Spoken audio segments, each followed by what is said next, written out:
Your music, your station, CY4Y Radio.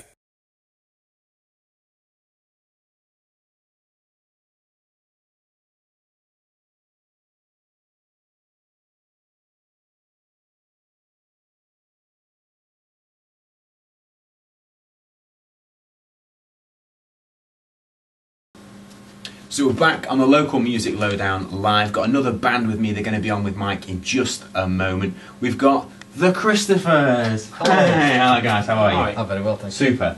Best band name ever. That's what I think anyhow. There you go. Mainly because my name's Christopher, so that's what I think is the best band name ever. This is two of us. So how's it going, alright? Very well, thank you, yes. Good stuff. Looking forward to going on with Mike. Yes, yeah, absolutely, yeah. Fantastic. So let's find a bit more about you guys and about the band before we sort of talking what you've been up to. So do you want to let us know where you're from? Well, basically, now we used to be Manchester based, but we've kind of relocated to Macclesfield. Oh, right, okay. It's basically Phil's from Mac, Bear's the bass players from Mac, and we did have a studio with the old drummer, and when that kind of ended, we just thought, because I was from Northwich originally, but now living in Macclesfield as well, so it just kind of made sense to move the whole thing here and sort of like move the studio there basically, or the rehearsal space, should we say. So how long have you been together if you've moved from sort of Manchester to Mac? How long has it been going on at Christopher's? Well, it's the three of us since January. Yeah.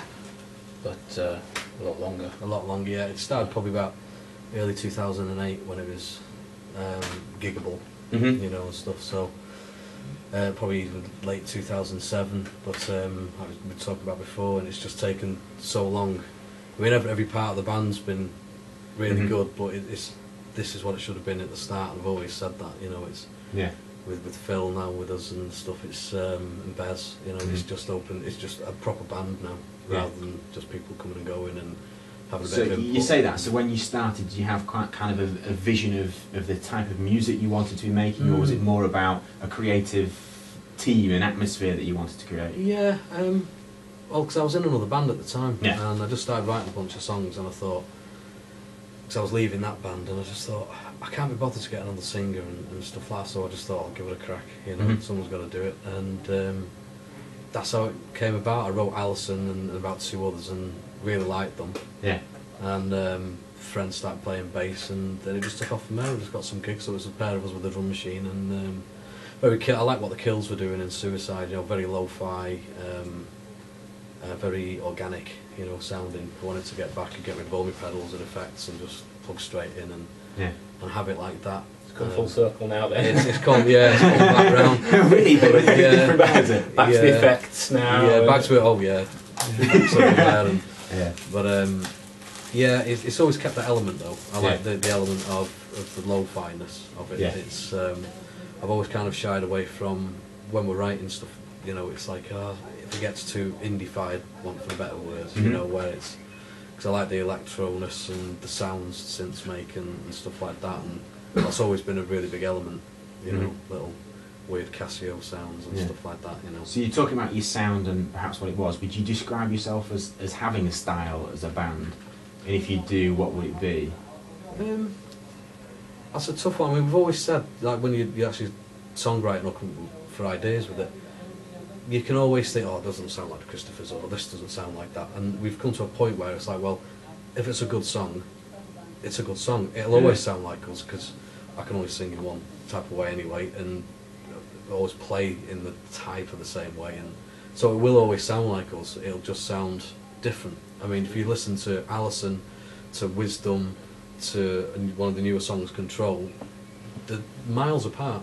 You can't put them next to each other, but you listen to them together, even in a live set, you know, it's... I think it's when you listen to it back, when you're actually in the moment of playing, you don't necessarily have a full appreciation of how it's going to sound to someone else, and next to the other songs you don't really know, and then you go in studio or you record a bit of your rehearsal, and suddenly it's, oh, actually that does make sense, that's okay, that works.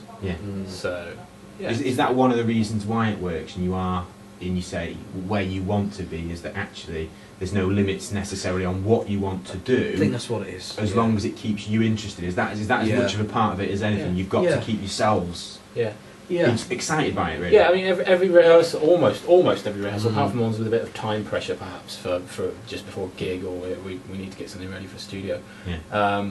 Just about every one has ended up devolving at some point into a random jam session of somebody just starts something off, and you just go, all right then. And it's not always completely constructive, but you know, quite often it'll be a case of get your phone out and get that down, you know, just so that we've got a record or something, and you come back to these things and it can be quite accidental, but those happy accidents, you just go, oh, that was a good groove, we had a good moment there, and then before you know it, the best bits. Yeah. It's like, so is that how you create then? You very much just pick when it comes to you? Sometimes, yeah, at the moment, because we've kind of as had the access to the computer, so you'd sit there all evening and just write stuff. If you get something in your head, you go, you'll go and do it and put it down, and then work on it that way. Then bring it to rehearsals. Now it's kind of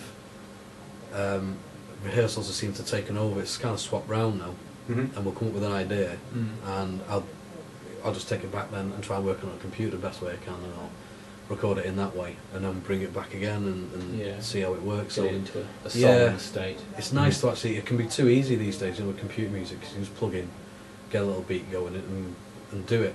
Yeah. And it does make it easier, but it makes it too easy. I think there's no challenge there. So it's last couple I've done, I've just been sat there with an acoustic guitar and remembering them rather than just having to record them to remember them. Because if you can't remember them, then no one else is going to at the end of the day, which is kind of true. Is any good? Yeah. Do you think you get more personality in the songs that way, rather than, like you say, creating on a computer and Yeah.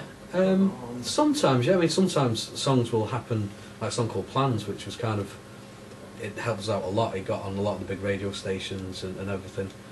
That was literally written in a cumulatively of about 6 hours and recorded. And it was just, all the words came out, the music happened, it just happened like that, and I was kind of, that's brilliant.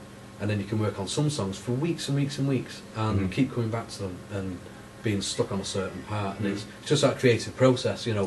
You've got to turn around and think, well, is it worth doing that? Is it the... Well, we were somewhat stuck, I think, trying to make Plans sound right with the band as it is now, and somehow it hadn't been working for a couple of months. We just weren't sure, so we kind of dropped it, but then we just, with fresh ear, came back to it, and just a couple of things changed on the bass, on the drums, whatever, and suddenly it was, this sounds fresh, this sounds good again, this sounds right for us to play. Sometimes you just got to give it that time, I think, and feels great again. So it's like Wisdom as well. The next free download we're giving away on the 23rd of this month, July. That was another one. I just had a bit of music, and these lyrics just came out, and there was some little nice random sounds thrown in there, and it worked really well. And I wasn't even going to do anything with that. I just give it. Luckily, I gave it to Bez, and Bez was like, "That's really good. We've got to do something with that." And it worked in rehearsals and everything. So it's getting quite a few nods, which is nice. That was my favourite one from before I joined the band. They gave me 5 tracks or so on CD, and that was the one for me. That well, no, you emailed them to me, didn't you? Yes. Anyway, irrelevant. How no, it's just the word CD for me sounded very old-fashioned. Give it to him on a nice piece of vinyl. Yeah, we had the wax pressing done, and it was beautiful after that. It was like suitcase reel-to-reel things. Wow. So you started mentioning some of the tracks, and we'll talk about the one you're giving away. But you've obviously been out gigging recently, and you've got more coming up. Do you want to tell us, obviously, if people want to see you, where they can go? Your station, CY4Y Radio.